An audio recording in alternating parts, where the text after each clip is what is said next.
welcome, and I enjoy being here and speaking to you, and thank you for the introduction.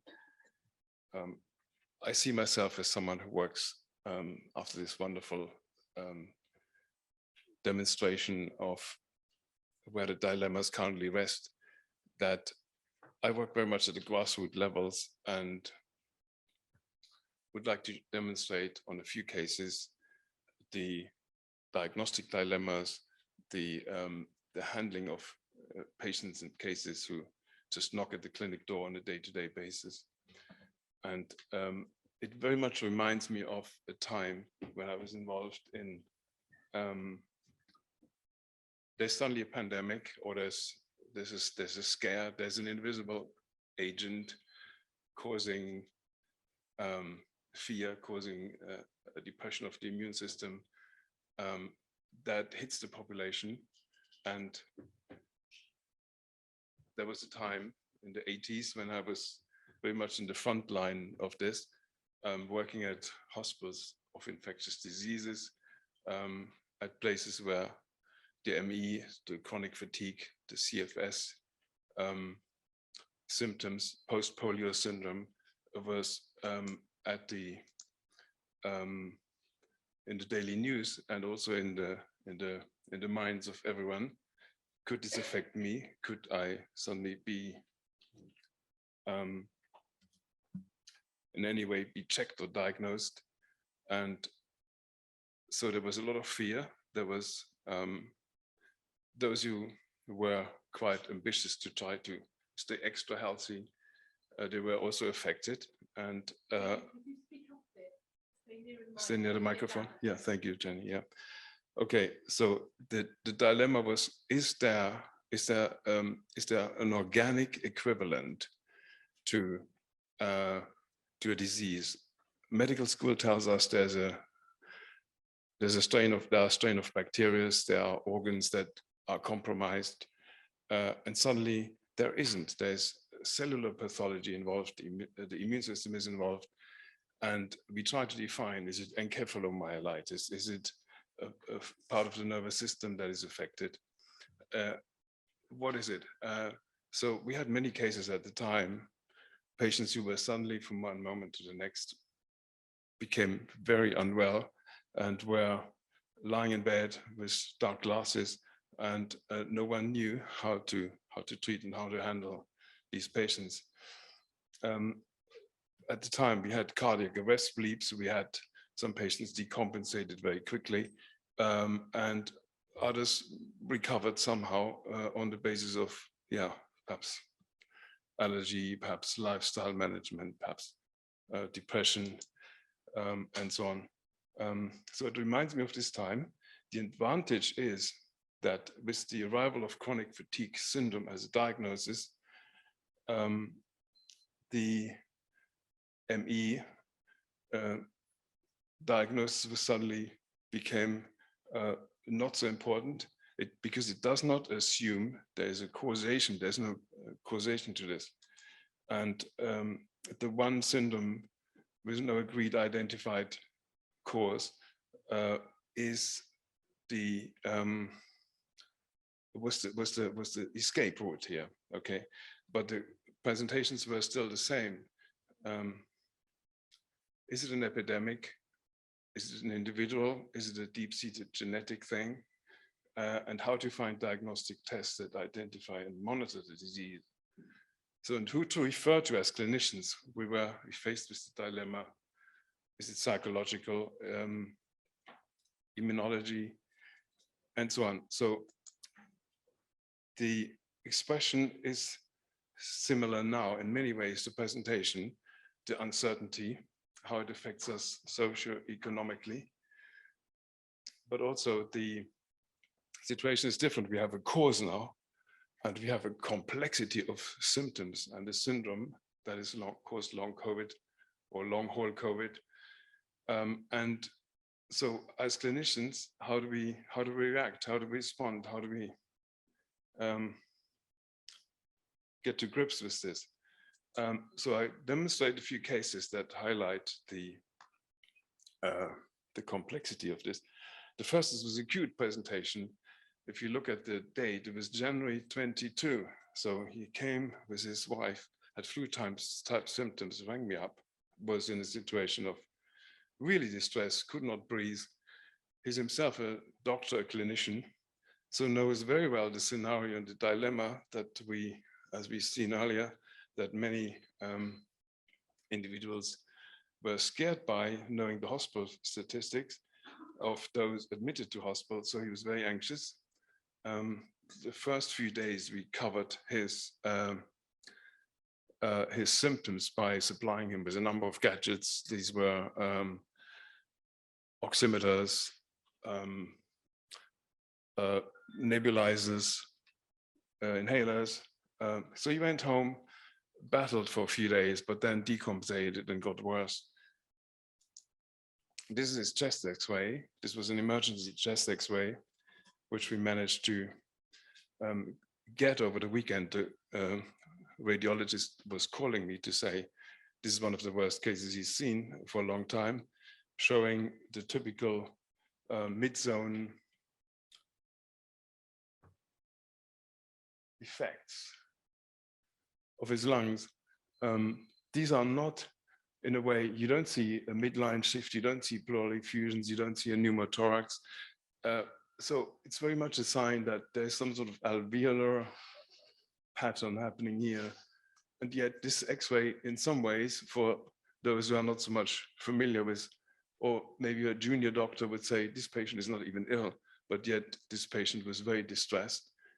He was decompensating. He had an SpO2 of often under 90 air. So he was admitted to acute COVID ward with his wife. He was very anxious. He phoned me and updated me on developments. He was faced with being on a ventilator, automated ventilator. So someone who believes in health and fitness suddenly is on a machine on a breathing machine that he's sedated. And he was extremely anxious. 2 weeks before, he was on a holiday in the tropics. Suddenly he was unwell. And he phones me and says he will not accept this dilemma of suddenly being on a machine, because he had many of his friends and relatives who were not doing that well during the previous year.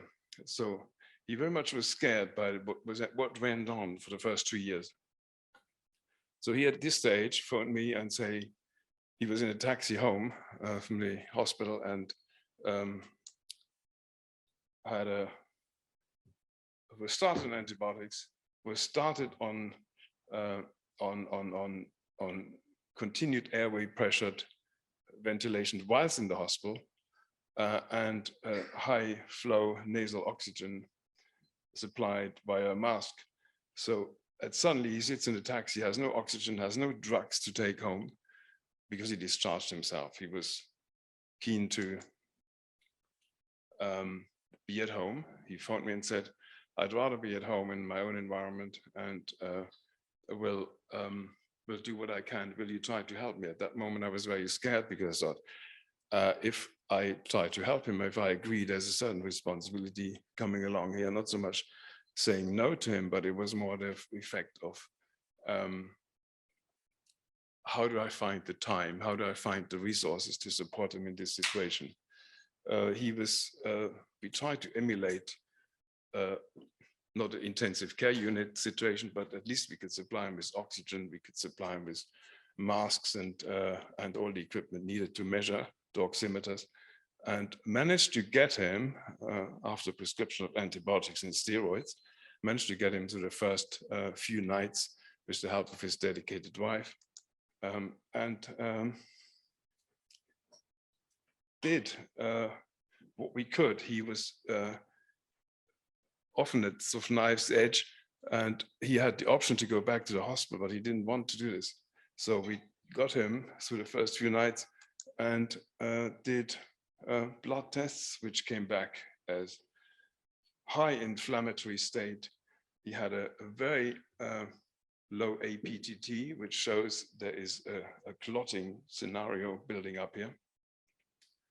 And for that reason, we gave him intravenous drugs to also dampen down the immune system, dampen down the inflammatory situation in which he was.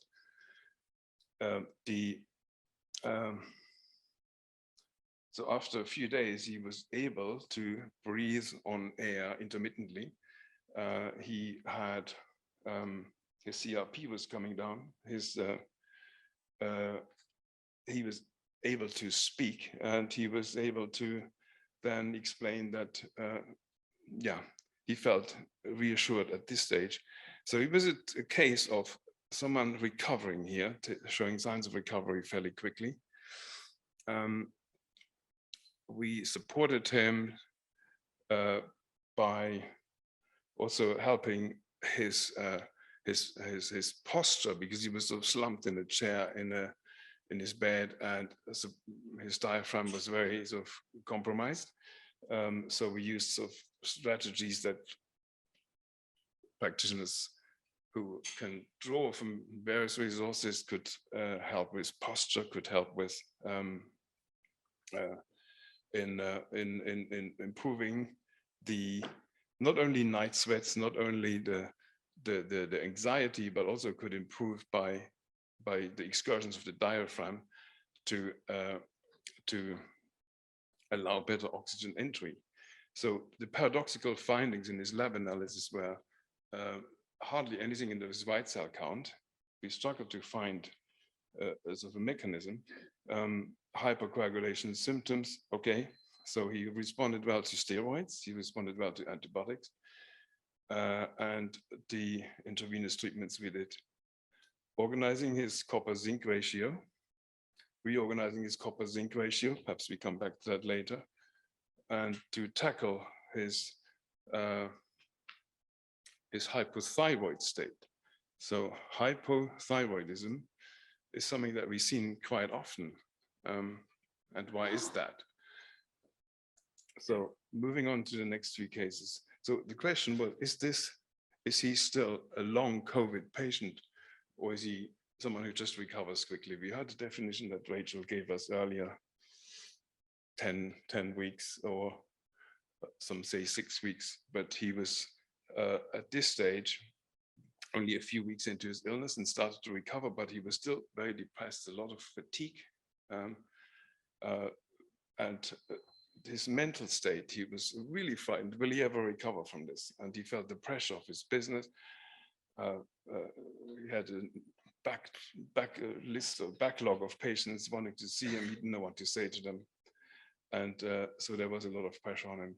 So anyway, he recovered. I spoke to him a few days ago. He was at the time then already recovering and doing a mountain walk somewhere, and was very happy at this stage that he is now past the worst. Reflecting on what went well. So his x-rays at an early stage, and measuring his oxygen saturation. So there's hypoxemia and there's hyperemia, oxygen depletion in his vascular system. There's oxygen depletion in the tissue. Hyperoxemia and hypoxemia, these are two different things. In this situation, the hyperoxemia was the early diagnosis.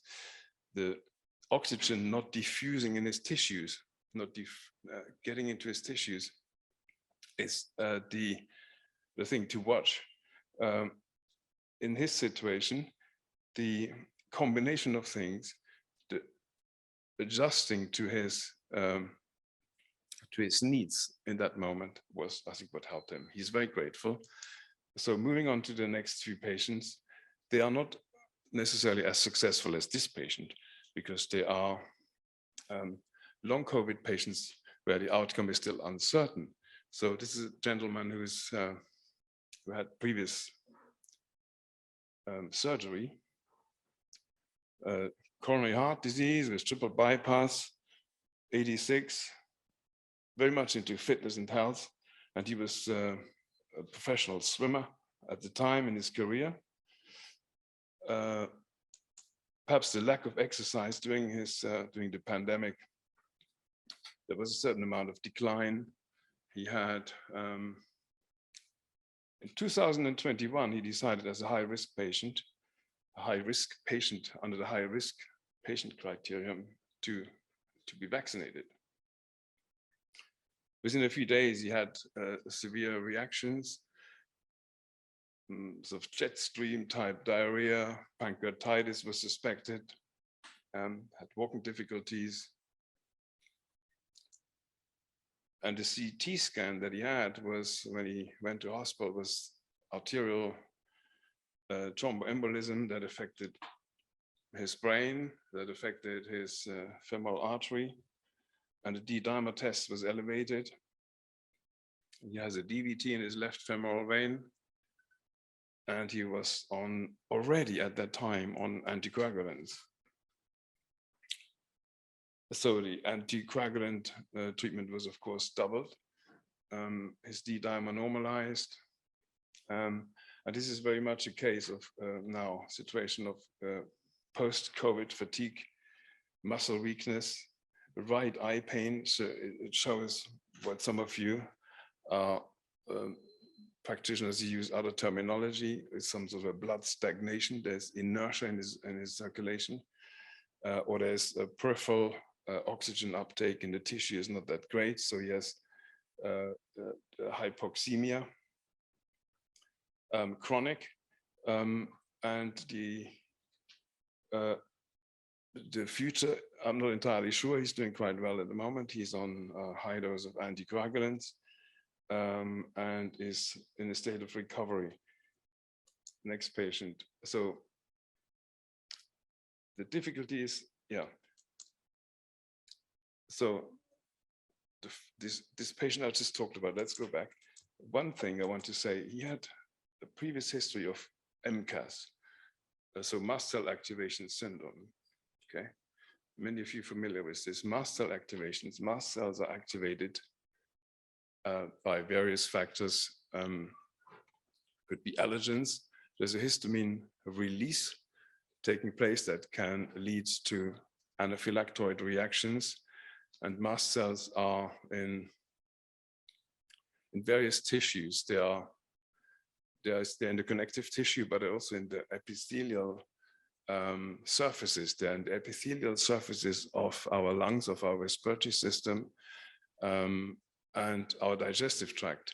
So suddenly activates these mast cells by basophil activation, or the complement of within the innate immune system suddenly triggers these mast cell reactions. Suddenly there's a compromisation of the volume that flows through arteries because of the constrictive effect, and suddenly there's no laminar flow pattern, and this can, be started fairly quickly. This type of pathological process, similar to an anaphylactic reaction. So that's why perhaps antihistamines and leukotriene antagonists work extremely well in situations like this, when patients respond to cimetidine, famotidine, quercetin to dampen down these reactions. And for this patient, this was a similar strategy. And as we can see in my next patient, there's a 44-year-old, lives in the Mediterranean. She had not much of a previous history, apart from showing signs of hormonal distress after a kidney infection. She had developed adrenal hyperplasia then, but this was many years ago. It just showed in compensation of adrenals being overstimulated. She suddenly, or later on in her life, gradually developed, not suddenly, developed hypothyroidism and required T3, T4 substitution. In May 21, because he lives in the Mediterranean, is a book publisher, wants to travel, wants to meet people, wants to socialize and so on. So she decided to do the vaccines and to have the jabs. She got ill afterwards fairly quickly, had very strong adverse effects, She overcame them after a while. She's herself into health and fitness and has various strategies, but feelings of dizziness, panicky, chest palpitations, they continue. So the vascular system, okay, so the vascular system and the neurological symptoms of whether they are or not. She has pins and needles down both legs, not just one leg. Has excessive bloating, so it affects the epithelium of her digestive tract. And funny enough, it's worse at the end of her periods. So at the end of her periods, there's a hormonal driver somehow involved. And doing tests and blood tests, we find not only some sort of metabolically decompensated, her blood sugar levels were high when fasting. She had a high SHBG and homocysteine, so high SHBG. That's why her hormones were not arriving in her tissues, because they were bound by the high globulin levels, sex hormone binding globulins, and DHEA was also low. She still had the adrenal weakness somehow. She burned out her thyroid resources years ago and was on substitution program. But the homocysteine levels also show that there is perhaps a vascular risk factor that we should consider in this case for the future to consider. The suspicion that she has endometriosis, why was that made? Why did we come to this? Because she has bilateral leg pain, pelvic pains. Not only her digestive tract is reacting, other mucous membranes are also reacting. So there's some sort of a surface phenomenon happening here. So there's a surface phenomenon not only on the digestive tract, it's also in the respiratory tract, and perhaps in the mast cell activation in the endothelium of her circulatory system. So this is a case of a 49-year-old NHS worker who was unwell previously when she got an infection in March 2020. It took her a long time to recover then, and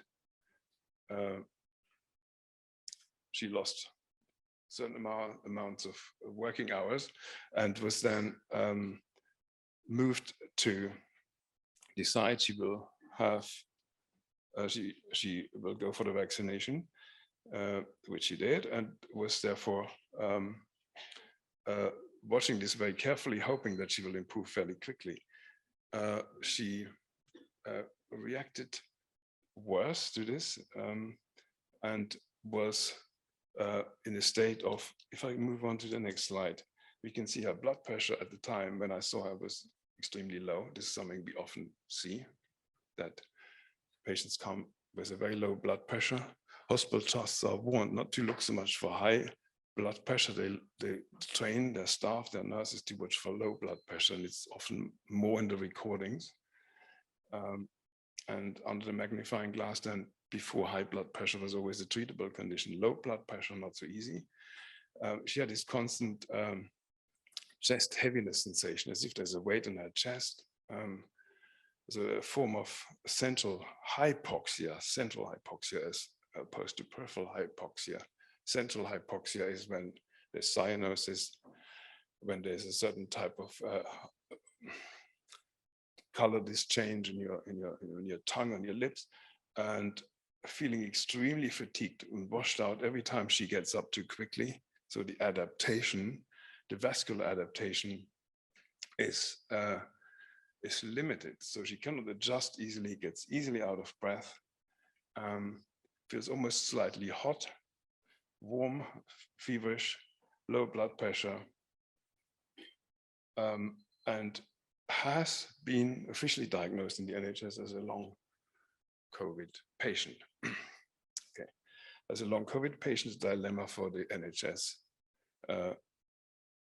management is, where do we refer her to? And she was referred to me as a working in secondary care in a hospital, as a patient who is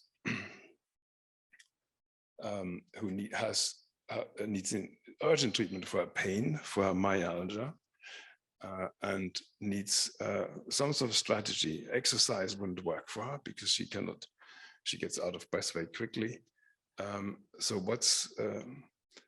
amitriptyline didn't work for her. She was treated in a long COVID clinic under the UCLH and was slightly disappointed that this approach didn't work and didn't offer at this stage, at this early stage, very much else.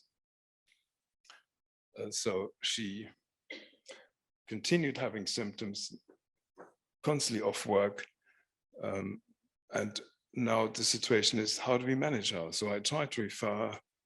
She was then seen by neurologists. I spoke to her a few days ago, and the neurologist said, there's nothing they can offer. She will have to go on a trial. And it's not quite clear yet what type of trial or drug strategy that is, or whether it's like in the early days of when we had a chronic fatigue syndrome. It was just a graded exercise program that over the next few months or years might sort her out. We know all looking back that didn't work, that strategy.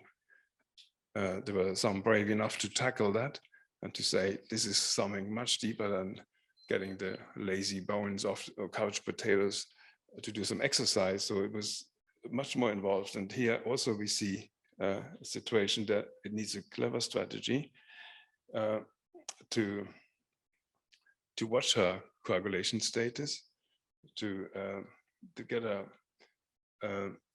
out of this inflamed condition and to find a sort of integrated strategy. She needs a strategy that is involves a multidisciplinary approach and not just being referred from specialist to specialist. But this is currently the case. I sent her back to the GP to have a cardiologist also checking her by ECG, whether she has this behind this bradycardia, there are other symptoms or other mechanisms. So the next step for me in that situation as a hospital clinician, having maybe just 1 hour with her allocated to just raise awareness, 10 minutes, thank you, to raise more awareness for her breathing, for her, that she has resources, that diaphragmatic breathing, slowing down the breathing rate. All these are strategies that work. And also using, there are herbs, there's homeopathic concepts that have worked quite well for these patients, and tonics that help to support the elimination of toxins and the strengthening of the adrenal reserves, and to cope with her in that way, to give her hope, to give her a concept to work with, and it's motivating her. So integrative care approach is necessary. I think the knowledge of not only viruses, but also environmental toxins, that how electrosmog can affect us, how psycho-emotional stress has a strong impact. We all also know of Lyme co-infections. POTS syndrome, a very similar thing, where the connective tissue is very strongly affected, and understanding why mast cells can also affect connective tissue and cause adductor spasm, for example, where the body goes into a rigid and yet extremely weak way of compensating by ligamental weakness, neck instability, and so in my next patient, 55, there was a combined approach necessary, induced. So this patient came first after his wife brought him. It was a tall, 6.5 foot tall, 15-stone man who was suddenly, he needed 2 people to support him to walk from the car park to the clinic. And we often, many of these patients, we assessed them in the car park. We did even blood tests in the car park because they weren't able to come into the clinic. So he was extremely weak, could not walk, has difficulties breathing. And these were his blood tests. So typical for him is very low lymphocytes, ferritin of greater 2000, CRP very high, D-dimer elevated. So he was then advised to go to the hospital, to go to A&E, which he did. He waited for ages, had to sit indoors, and he wasn't vaccinated. So that was slightly, perhaps, I don't know what happened there, but he waited for hours. Imagine he can't breathe, he sits there very distressed, very low blood pressure, and he didn't wear a mask because he couldn't breathe. So he was just, that was against his, he didn't score many points sitting there waiting. So he went home, he discharged himself, but he got so bad the day after, he called an ambulance and was admitted. I advised him to call an ambulance. He was still struggling and to try to find other ways of raising his hopes. His chest x-ray, again, showed similar to what we saw before this x-ray, mid-zone, patchy areas, ground glass appearance, and crazy paving appearance in his chest. These are typical findings. He stayed in 5 days, was treated with oxygen antibiotic steroids. By that time, steroids were suddenly accepted. We heard from Jenny before that there was the REACT study, there was the recovery study, and only after these studies, steroids were suddenly accepted as an early treatment. He was discharged with dexamethasone, lansoprazole, and his lymphocytes improved, his ferritin levels came down, and his this trend continued. 5 minutes, thank you. This trend continued. We started him on NAC, and you can see these are all strategies that we researched, we felt were working for him, and his air hunger improved. He suddenly could stand again. He could. His blood pressure came up, and he was almost back to normal within a few weeks. He was able to return to work. His lymphocytes came up. Initially, they were 0.7, they are 1.52. Ferritin came down, dropped from over 2,000 to 700. And T-cell testing shows persistent infection, long COVID.